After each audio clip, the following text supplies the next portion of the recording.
লালাইকা যদি বা মদিনায় যদি মিতাম রোজার ওই পাশে বসিতাম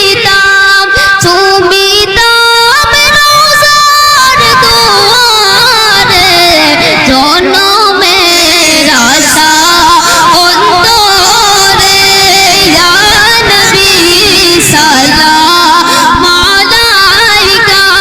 ইয়া রাসূল সালাম আলাইকা ইয়া হাবিব সালাম আলাইকা সালাওয়াতুল্লাহ আলাইকা ইয়া রাব্বি সাল্লি ওয়া সাল্লিম